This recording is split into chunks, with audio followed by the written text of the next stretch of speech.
महंगाई से परेशान आम आदमी को एक और तगड़ा झटका लगा है। किचन पर एक बार फिर महंगाई की मार पड़ी है। हाल ही में कमर्शियल सिलेंडर के दाम बढ़ने के बाद अब घरेलू एलपीजी सिलेंडर की कीमत में 50 रुपए का इजाफा हुआ है। 14.2 किलो के घरेलू रसोई गैस सिलेंडर की कीमत में आज से 50 रुपए की बढ़ोतरी की गई है।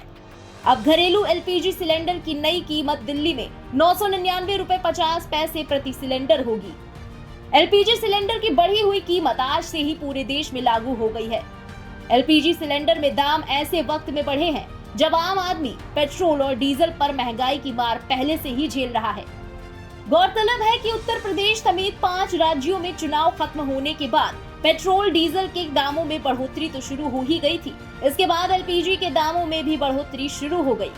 आखिरी बार 22 मार्च 2022 को घरेलू एलपीजी सिलेंडर के दाम में 50 रुपए की बढ़ोतरी की गई थी। इसके बाद दिल्ली में गैस सिलेंडर की कीमत 949 रुपए 50 पैसे हो गई थी। घरेलू एलपीजी की कीमत में बढ़ोतरी के बाद बीती 1 अप्रैल को 19 किलो वाले कॉमर्शियल एलपीजी गैस सिलेंडर के दाम में भारी बढ़ोतरी हुई थी। इस दिन इसका दाम 249 रुपए 50 पैसे प्रति सिलेंडर बढ़ा था, जिसके बाद दिल्ली में सिलेंडर का दाम 2253 रुपए हो गया था। इसके बाद 1 मई 2022 को भी कमर्शियल एलपीजी गैस सिलेंडर के भाव में 104 रुपए प्रति सिलेंडर का इजाफा कर दिया गया। उसके बाद 19 किलो वाले कमर्शियल गैस सिलेंडर का दाम बढ़कर 2355 रुपए प्रति सिलेंडर पहुंच गया है। अब एक बार फिर से लोगों पर महंगाई की मार पड़ी है। अब दाम बढ़ने के बाद घरेलू एलपीजी सिलेंडर की कीमत 999 रुपए 50 पैसे पर पहुंच गई है। आइए एक नजर डालते हैं अलग अलग शहरों में एलपीजी सिलेंडर के दाम बढ़ने के बाद ताजा कीमतों पर। दामों में बढ़ोतरी के बाद पटना में 14.2 किलोग्राम घरेलू एलपीजी सिलेंडर 1089 रुपए 50 पैसे का हो गया है। वहीं लखनऊ में घरेलू सिलेंडर 1037 रुपए 50 पैसे का हो गया है। पंजाब में इसकी कीमत 1035 रुपए पर पहुंच गई है। अन्य बड़े शहरों की बात करें तो आगरा में अब ये सिलेंडर 1012 रुपए 50 पैसे में मिलेगा। कोलकाता में 1026, मुंबई में 999 रुपए 50 पैसे और चेन्नई में इसका दाम बढ़कर 1015 रुपए 50 पैसे हो गया है। आम जनता को पहले सब्सिडी से कुछ सहारा था, लेकिन धीरे धीरे वो भी ना के बराबर हो गई। एक दौर था जब सरकार एलपीजी गैस बनाने वाली कंपनियों को डायरेक्ट सब्सिडी देती थी। फिर 2013 में सरकार ने डायरेक्ट ट्रांसफर स्कीम की परिकल्पना की। 2015 तक इस स्कीम को मूर्त रूप भी मिल गया। इस सब्सिडी के आधार पर ऑयल मार्केटिंग कंपनियां डिस्ट्रीब्यूटर्स को सब्सिडी रेट पर एलपीजी सिलेंडर सप्लाई करती थी।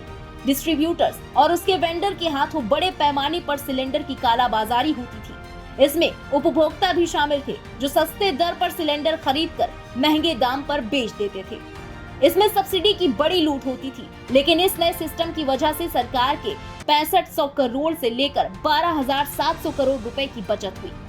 सब्सिडी के पैसे एलपीजी कंपनियों को मिलने बंद हो गए और लोगों के खाते में ये पैसे सीधे पहुंचने लगे। शुरू में लोगों को इससे बहुत राहत मिली, तसल्ली मिली, लेकिन अब ये राहत के पल काफूर हो चुके हैं। कोरोना के दौर में सरकार ने सब्सिडी पर होने वाले खर्च में बड़ी कटौती की थी। कोरोना के बाद से सभी की जेब को प्रभावित करने वाली हर चीज महंगी हो गई है। एलपीजी सिलेंडर की महंगाई बढ़ गई है और जले पर नमक ये कि सब्सिडी करीब करीब खत्म हो चली है। जहां एक तरफ गैस की कीमतें लगातार बढ़ रही हैं, वहीं केंद्र सरकार स्वच्छ ऊर्जा के इस्तेमाल को बढ़ावा देने के मकसद से इस दशक के अंत तक यानी अगले 8 साल में 10 करोड़ टन कोयले को गैसीकृत करने के अपने लक्ष्य की पूर्ति के लिए पीपीपी मॉडल पर काम करेगी। बहरहाल सरकार की इस महत्वाकांक्षी परियोजना को धरातल पर उतरने में अभी काफी वक्त है, लेकिन तब तक आम आदमी के हाथ में कुछ बचा है तो वो है हर जरूरी चीज में बढ़ती महंगाई। एलपीजी सिलेंडर, पेट्रोल और डीजल के दामों के बढ़ने की खबर और गैस सिलेंडर की सब्सिडी जो अकाउंट तक पहुंचती ही नहीं। इस खास रिपोर्ट में बस इतना ही। देश और दुनिया की अन्य तमाम बड़ी खबरों और लेटेस्ट अपडेट्स के लिए सब्सक्राइब करें इंडिया पब्लिक खबर के YouTube चैनल को। साथ ही बेल आइकन दबाएं ताकि चैनल से जुड़ी लेटेस्ट अपडेट से आप चूक न जाएं।